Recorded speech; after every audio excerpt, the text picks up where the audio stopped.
Hello and welcome to News 360 from the News Hub here in Accra. I am Issa Morning. And my name is Nanekia Mensah Brampai. Coming up in the headlines tonight. News 360 headlines is brought to you by Deluxe Paint, Heaven Black Mosquito Coil and Spray, Premier Health Insurance, Calipo, and Nido Fortigro. Your love, their future. TV3 grabs 4 of this year's GJA awards.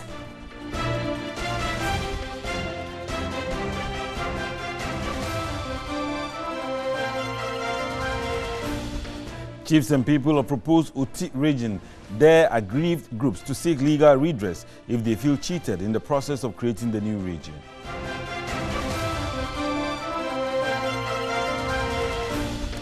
Also in the bulletin tonight is the escalating cost in the thriving funeral industry in Ghana.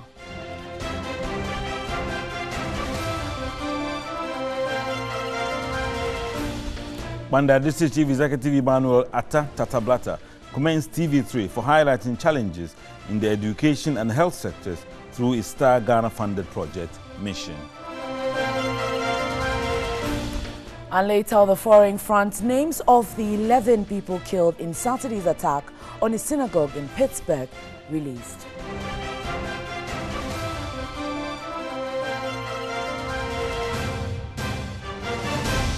We have all the details, including sports and entertainment, coming up this hour. Stay with us as we begin the news right now from last night's media awards. 3 media general journalists picked 4 awards in this year's Ghana Journalists Association GJA Awards.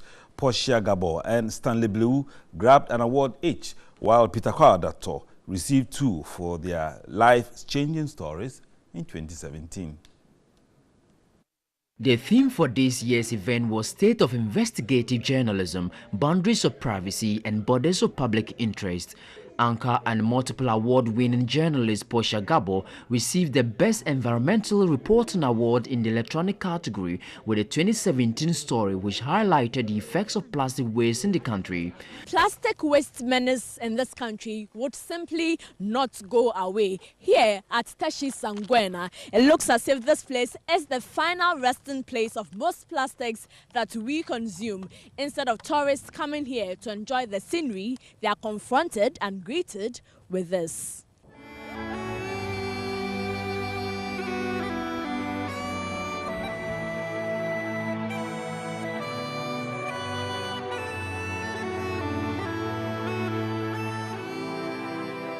For his story on commercial sex workers at the Kwame Nkrumah interchange in Accra, which got city authorities to act, Stanley Nibleu was adjudged the Best Investigative Journalist for 2017.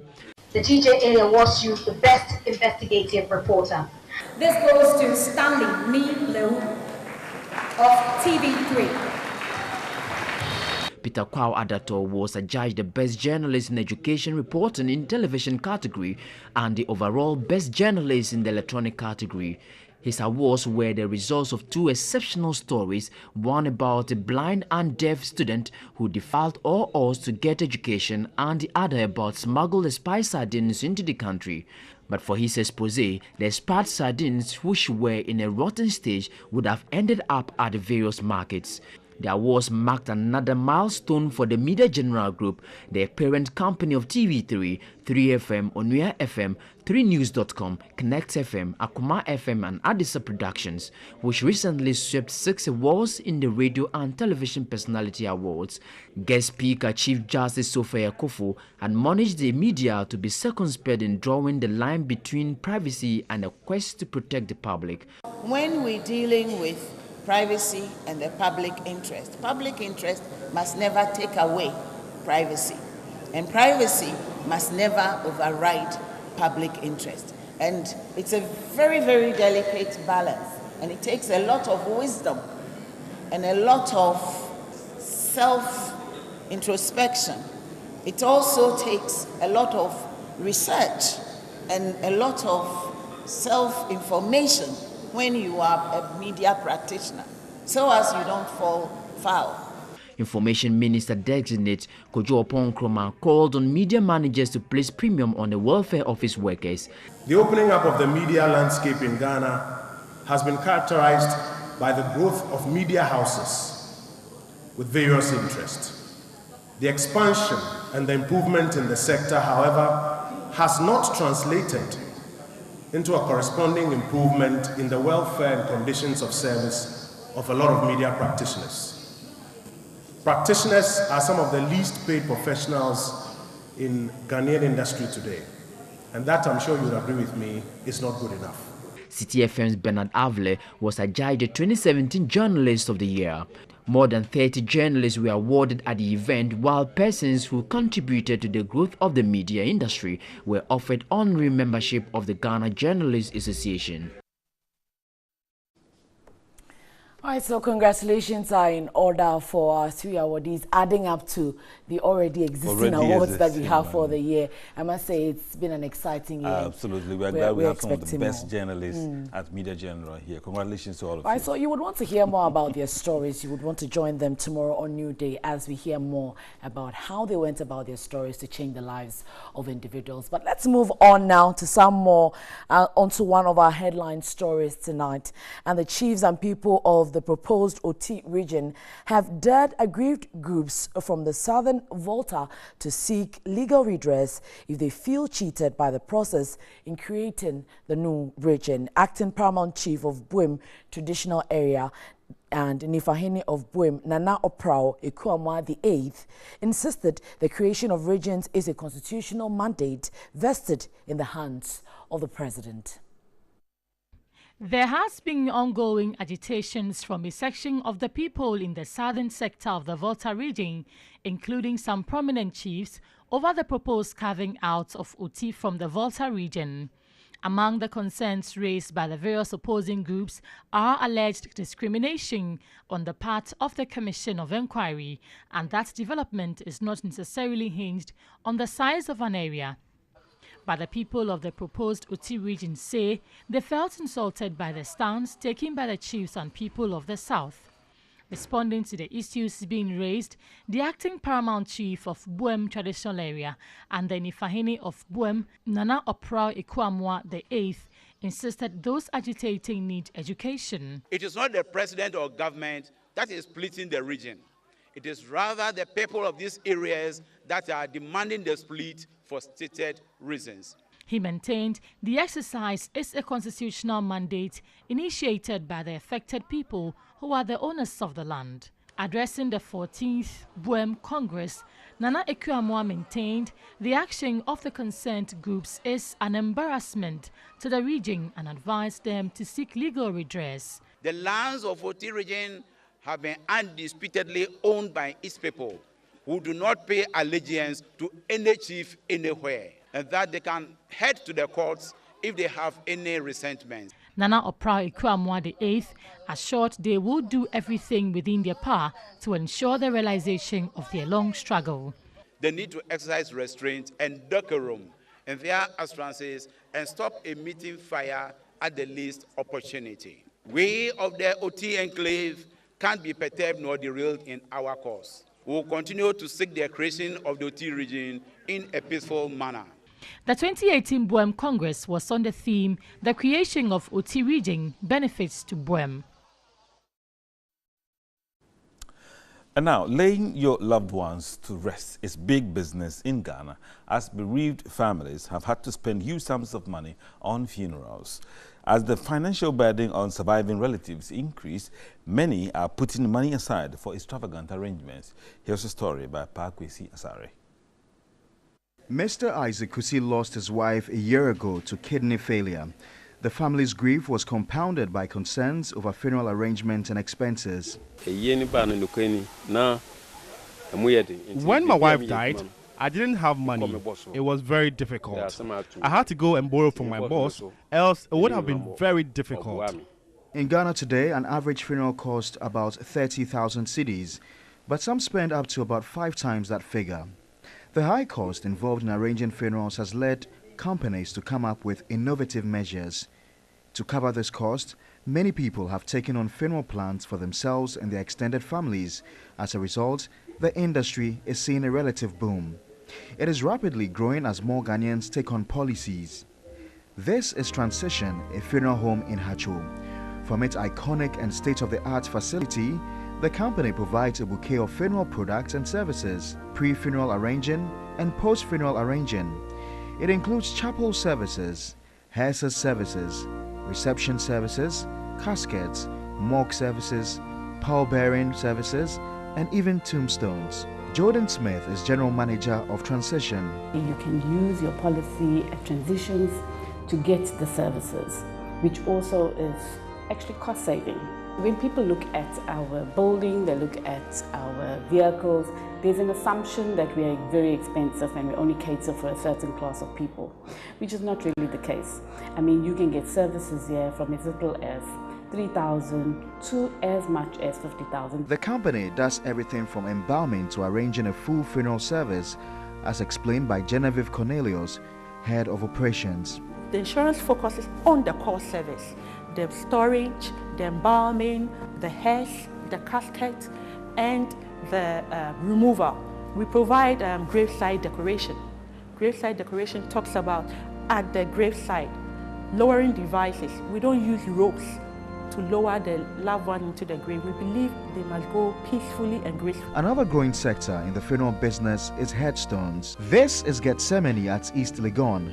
The cemetery has moved in to fill the gap for Ghana's elites, offering a single plot for almost 37,000 and double occupancy for over 40,000 cedis at its site on the edge of East Legon, a suburb of Accra. This payment is for a 20-year lease. The 5-acre grounds, built in 2012, are a stunning example of the urban cemetery with a great view and manicured lawns all year round. Albert Eisen is deputy manager in charge of the cemetery. The single totals to 32,600, and then the one that takes two bodies, we call it a double. It's just like 9 feet deep. That totals to 42,600 for 20 years. Inside the graveyard are one of the most elaborate and expensive headstones in the country. This is Gethsemane, one of the most luxurious cemeteries at the heart of East Legon.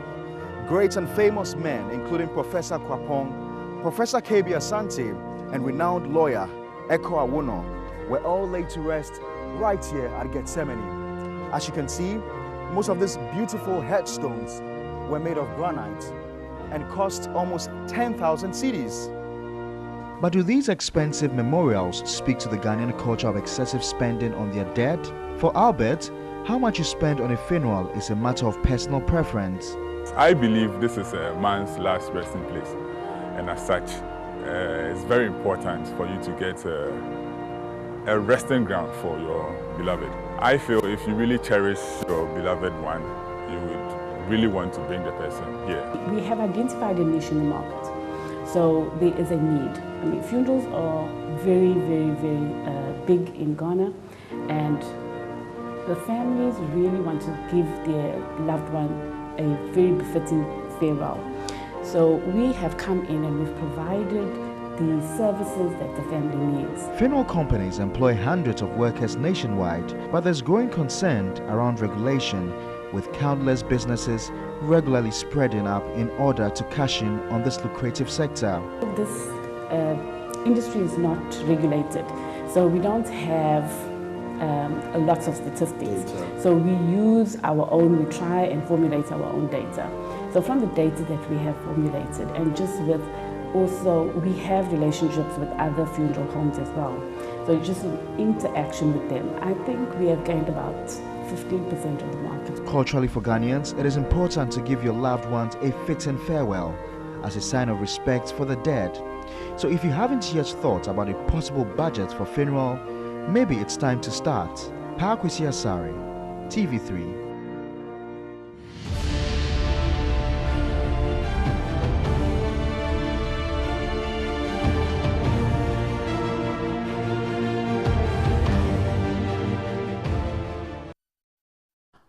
You're watching News 360 and talking about the aftermath of the NDC conference in the Central Region. And former Deputy Minister of Food and Agriculture in charge of livestock, Dr. Hannah Louisa Bissell, has been elected Women's Organizer for the National Democratic Congress. Former Ikuapem North Municipal Chief Executive George Opare Addo was also elected National Youth Organizer of the party. Our reporter Lucy Ayambila has more on this.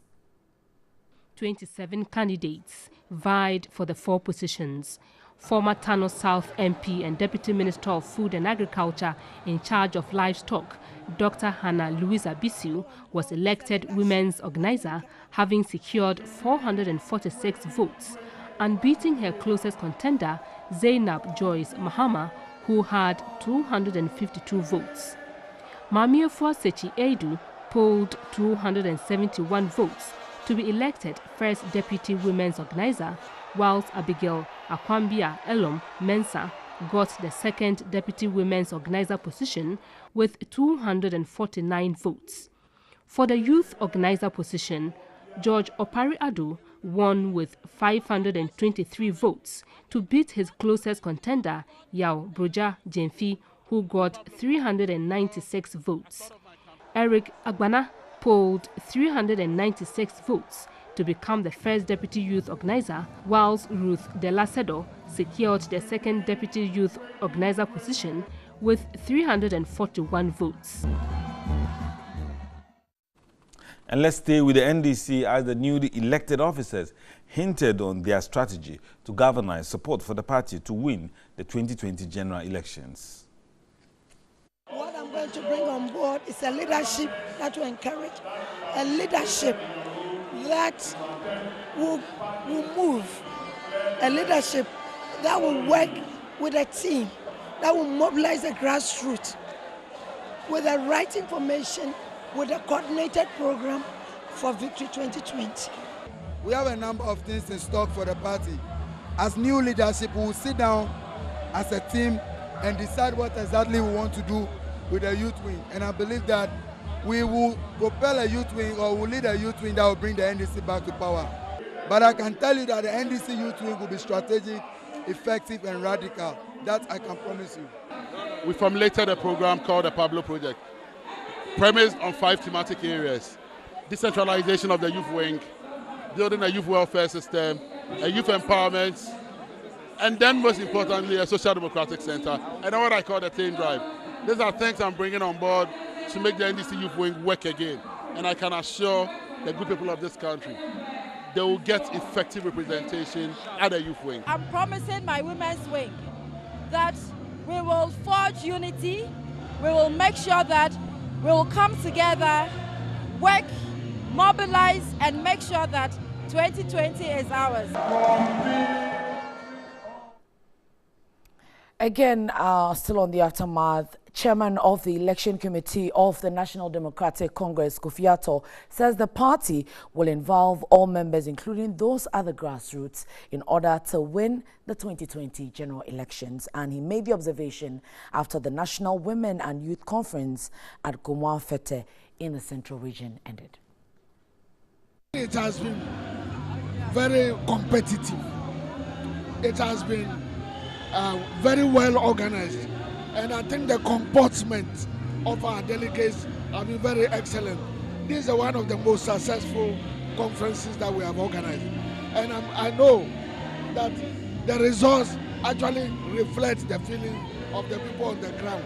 I'm only wishing that they will work together for Victory 2020.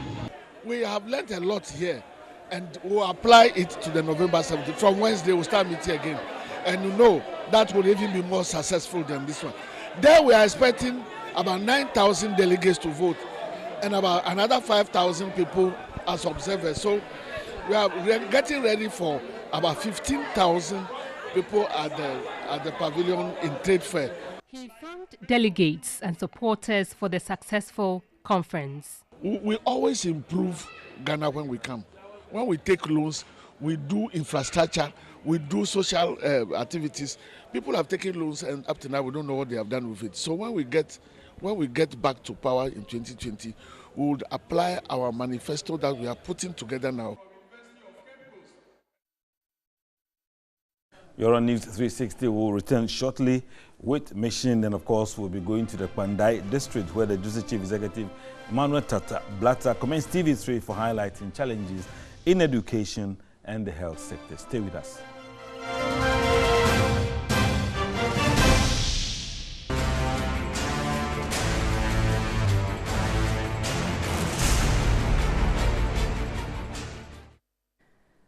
Welcome back and thanks for staying with us on NEWS360. Time now for Mission, supported by Star Ghana with funding from Danida, UK Aid and the European Union.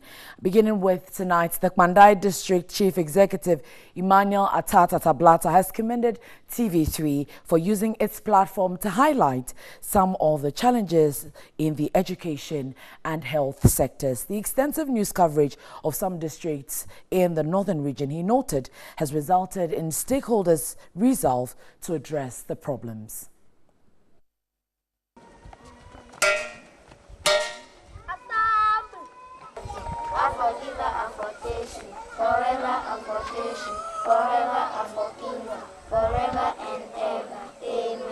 Mission Ghana is a TV3 program sponsored by Star Ghana with funding from Danida, UK Aid and the European Union to champion access to quality education and healthcare in rural Ghana towards the achievement of the United Nations Sustainable Development Goals 3 and 4 by 2030. The last 1.5 years have seen impressive reports that have yielded results, especially in the selected districts in the 3 regions of the north. The program has also exposed major defects in some schools and health facilities in the districts. It is something that you have not concocted. It is something that has happened and you have captured it. You understand? Yes, it's good for us to also learn from our mistakes. And I think that is where maybe we can move forward. In the Pandai district alone, projects like the Krachit Pandai Willensi Binda Road, Kachilendo, Kumdi, and Kwatape schools received intervention through Mission Ghana's report. Also, the Pandai District Hospital has had a maternity block, with the Pandai Senior High School having its abandoned girls' dormitory reconstructed after rainstorm ripped off the roof. Other practices that were a hindrance to the achievement of SDG 4 were equally exposed. TV3's presence here, I think it has come to help us. I always say that, look, when you are sick and you don't sell your sickness, there's no way you can get medicine to it. It is not a matter of exposing that. It is what we have and what we are living in, and that is why you've come to expose. So we need to do the correct thing. I think it has been very supportive. District Chief Executive for Pandai, Emmanuel Blatter, was appreciative of the mission team's support, adding the development of Pandai is dependent on the media. Things that we, the leaders, don't know, or we think we can just do that nobody will hear or nobody sees. This time it's not like that. Everybody is very mindful that, look, whatever I do today, have something to be told tomorrow. So I think everybody is on its feet and we will always continue to rely on you. Once in a while, you come and put us on our toes. Mission Ghana will in the next year move to other 2 regions. Emmanuel Blatter wants authorities in the other districts. The mission crew would be visiting next to give their maximum cooperation. Pandai one has come. They are coming to somebody's place. I think that they just need cooperation to be able to adjust themselves, live with you, have you as friends, not as enemies. So that for you, you are only there to help them. If everybody knows that, look, you are not only coming there to expose them the place is bad or the place is good, but you are only there to work as a professional and for them to also receive that you are part and parcel of them. It is together we can build this nation. Mission in northern Ghana has ended, but more is required from stakeholders to address the problems in the education and healthcare sectors. Right, so talking about highlighting on challenges within the northern region, talking about the Pandai district, an instance is the inadequate number of teachers at the Kitare DA primary school of that region, which is impacting negatively on academic performance. Our reporter Stanley Nibleo says the school has only 1 trained teacher handling all 6 classrooms.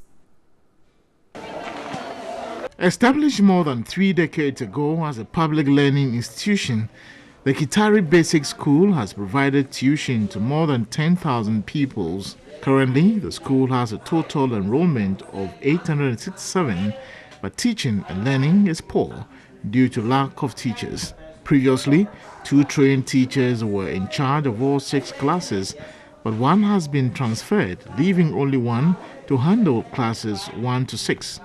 This has persisted for years, affecting academic performance. A teacher, Francis Kuma, accused the Pandai District Education Directorate for the high teacher deficit in the school. Few teachers who are here are transferred, and if they are transferring them, they will replace them too. But they take them without replacing. He said senior high school graduates are being engaged to voluntarily assist in teaching. They are not skilled. They are just teaching raw. But what I did was that I have to take them through in-service training. We had to prepare lesson notes and some of the teaching methods that they could use. I took them through. We were told most national service personnel posted to the school to teach often refuse owing to lack of accommodation. The situation, coupled with lack of teaching and learning materials, have compounded their plight.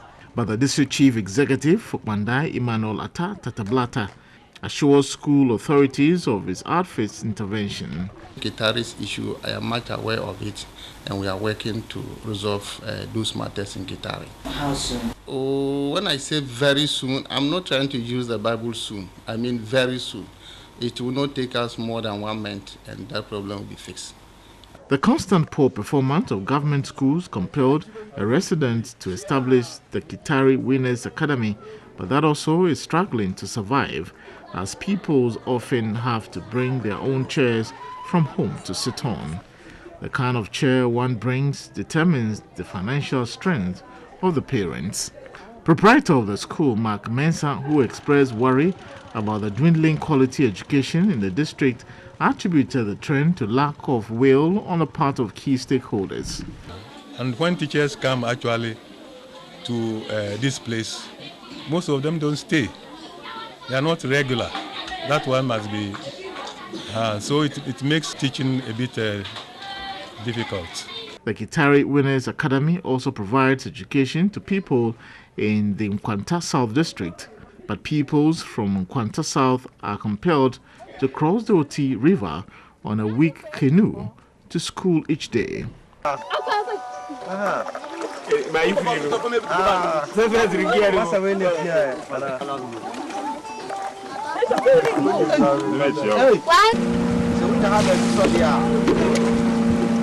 The mission team joined the pupils to Kitari Kisane after school to have a first-hand experience of what the children go through each day.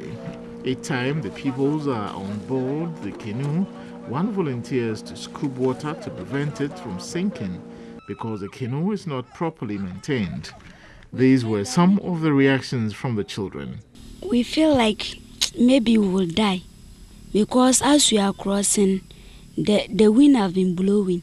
An intervention by stakeholders would avert a pending disaster, as more is also needed to improve education in the area.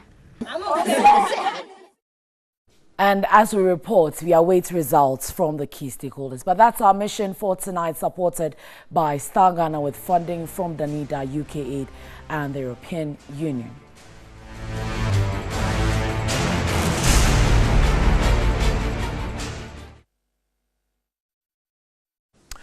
Now, some primary schools in Mion district of the northern region require furniture as pupils sit on bare floor to study. The problem is compounded with the absence of the school feeding program. Lack of furniture in schools in parts of northern region is common. The Shambo Islamic Primary School in the Myong district lacks furniture and pupils sit on the floor to study, a situation teachers say affects academic work. Our big challenge is the furniture situation and that of a classroom, the infrastructure. Because imagine 9,600 children in a class, for one teacher to manage them is very, very difficult for one teacher to manage them. But the DC, Mohammed Hashim, has an overall vision to improve on the quality of education in the district. He is striving hard to fix key challenges within the education sector. We are spending substantial amount of our common fund in providing furniture. This year alone, we have already provided 500, and we are yet to add another 500 before the year ends. All of it was for primary and GSS. So maybe the next 500, we would consider making some for the KG and the nursery. The situation is same at Bundalana and Kanimo primary schools. Another pressing need is the school feeding program in schools. Out of 75 primary schools in the district, 17 are on the school feeding program. Feeding, honestly, most of the children are actually underfed. And whenever they come, there's sometimes break, go, they will never come. And for that matter, we appeal to our honorable DCE to do something for that effect. It was a timely intervention on Monday midday when district officials visited the Shambu school with some goodies. The teachers are most grateful to government and hoping that most schools will be on the school feeding program. And from education, let's move on to healthcare, where Nagroma in the Mampugu Maduri district of the northern region has no health facility. Now, residents have to travel many kilometers to the nearest health center to access medical care. Referred to as overseas because the area is inaccessible to the over 1,000 inhabitants, especially during the rainy season. Rivers and tributaries crisscrossing in the area impedes movement. At Nangruma, motorbikes and tricycles remain the only means of transport. After crossing several rivers, we finally arrived at Nangruma. Behind me is the river Nangruma, where a pregnant woman in labor was carried shoulder high across the river to the other side of the community to deliver. Here we met the team which saved the life of Doris Siana.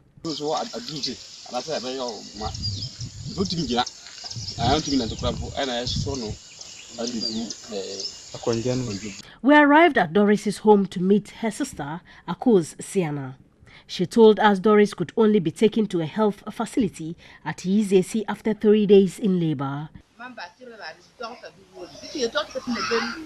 She stayed with me for 3 days to help her give birth, but it was becoming risky and the water levels at the river was also high. It is all because we do not have a health facility here. She was almost unconscious when we had to race to cross over the river to Yezezi, but she lost the baby. We thank God Doris survived.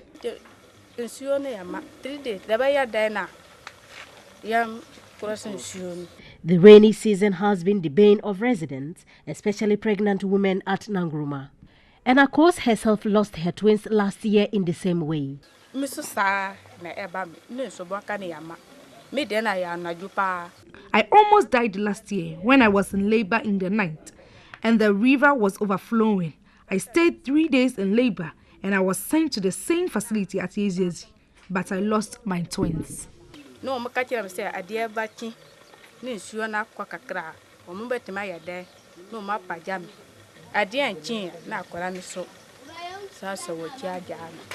At a high-profile meeting in Bolgatanga in the Upper East region on the way forward for the development of the North, stakeholders agreed that construction of dams to collect water from upstream Burkina Faso is important to relieve the people of their plight. Meanwhile, a health post built to serve them is yet to be opened.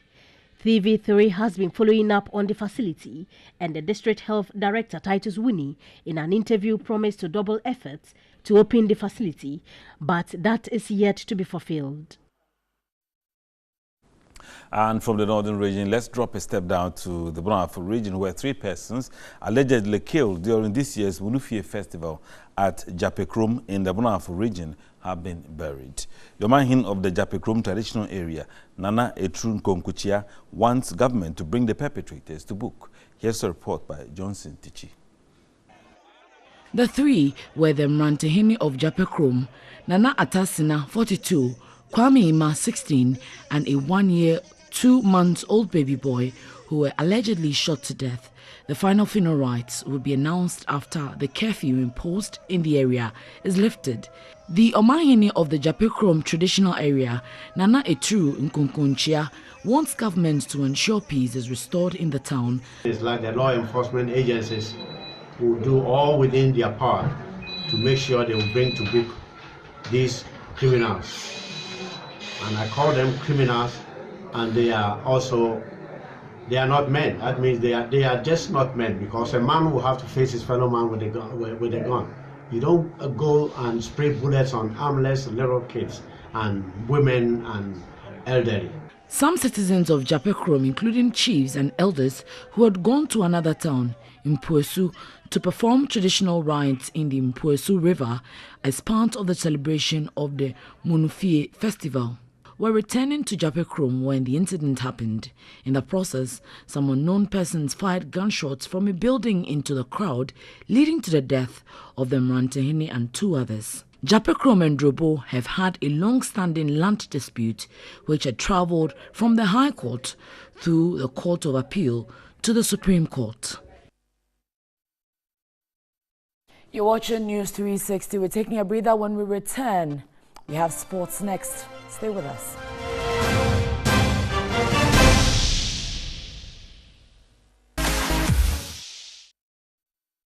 And rapper and singer, winner of Talented Kids Season 9, Samuel Owusu is back here in Ghana after his week-long tour in Dubai. The elated rapper described the trip as fun and an exciting adventure. Also, Arai has more.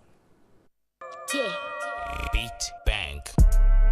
It is spectacular. The experience is very, very good. We went to Dubai Mall, Dubai Aquarium, Ferrari World, the Desert Safari, you know, a whole lot, the Burj Khalifa. Yeah.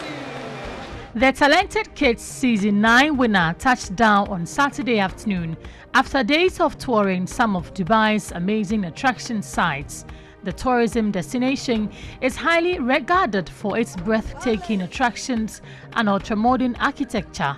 The versatile rapper visited destinations including the Burj Khalifa, the Palm Jumeirah Beach, as well as the Palace of Sheikh Mohammed, the Prime Minister of the United Arab Emirates and ruler of the Emirates of Dubai. Beaming with smiles, the budding talent described the experience as breathtaking.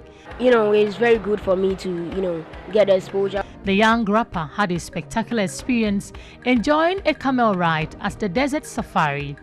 Also on the trip were pupils from the British Columbia College. Visited Ferrari World. We went around a lot of rides. It was so fantastic. It was epic. It was so great. And what about you? It was very fun. Samuel's mentor and Talented Kids judge Benedict Yate was particularly excited about the adventurous experience at the IMG World. A wonderful experience there. We went on several adventure programs and it was fun. Indeed, we had a fantastic time. Beyond the fun, the exposure, according to the educationists, will help boost the self-esteem of the promising rapper. In contemporary education and child development, giving the children the relevant exposures really work on their self-esteem. It works on their self-confidence. There's a thin line between the African child and then the Western child.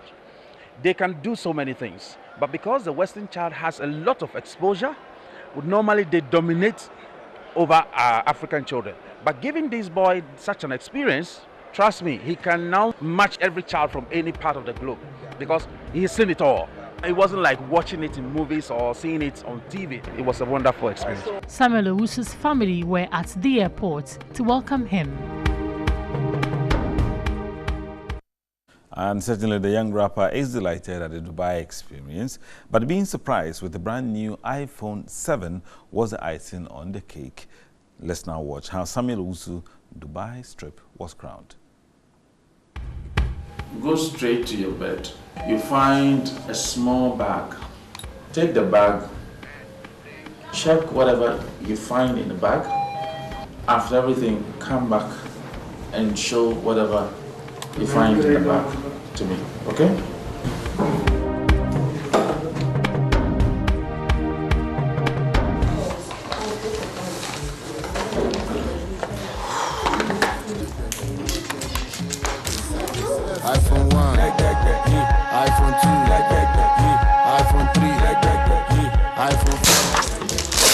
iPhone 5, yeah. iPhone 6, yeah. iPhone 7, my love, iPhone 8. Soft me on the pump. Please, I saw an iPhone. iPhone what? iPhone 6. No, this is iPhone 7. iPhone 7, my love. Latest iPhone 7. Tear up. So they are all for you. For me? Yes. It's for you. Please, thank you. God bless you. It's for you. Say a big thank you to Auntie Julia. Auntie Julia, please, thank you. God bless you. This is for you. In recognition of your performance, your talent. Okay? When we came, we saw how you were struggling with the phone. You take a few pictures and it goes off. And you were worried because the exciting things you are seeing, you want to cover everything. But your phone will not allow you. This is for you. God bless you, please. God bless you. Bless you too, bless you too, someone. And this is just the beginning of greater things to come your way. Amen. So behave well, okay? Don't let the talent get into your head. Yes. Okay?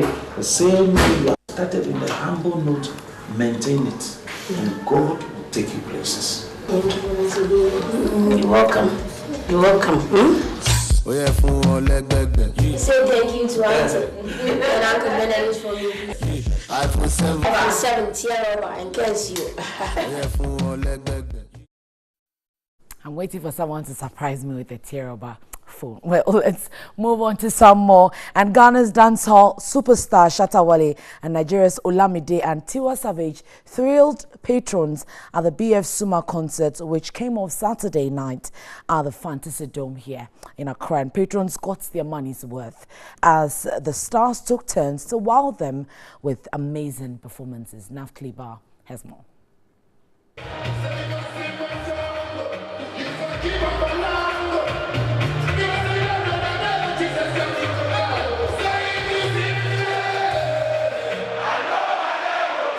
The much-hyped BF Suma Connect concert was an unforgettable night of music experience as it lined up the finest of showstoppers from Ghana and Nigeria. The night saw acts like Dope Nation, Eddie K, Adina, and Uber driver hitmaker Wendy Shea bring their A-game onto the stage.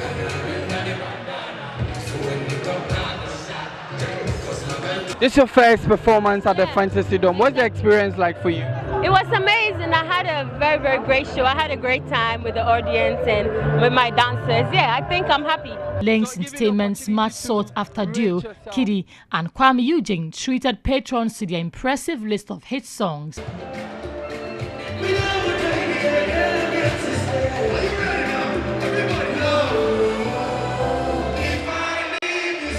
Amazing mixes from Ghana's training DJs DJ Viroski and DJ Pudding heightened the excitement.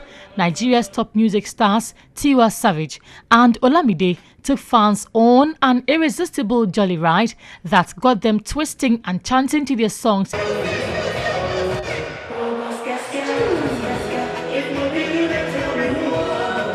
That was just a tip of the iceberg. The venue came alive when Shatta Wale mounted the stage. The enthusiastic fans enjoyed every bit of the moment. Shatta Wale again performed Wonders, a song done with Olamide. Excited about the reaction, the SM boss applauded his fans for their loyalty. Some patrons shared the excitement. You know, it was a very big show, trust me. We really enjoyed every act tonight. Understand? All right, so that will do for this evening's bulletin, News 360. But remember, it's not ended here. We have Ghana's most beautiful also coming up right after this. Right. My name is Issa Mwami. And I am Nanikia Mensah Bampa. Stay tuned to TV3. There's more. Have a good evening.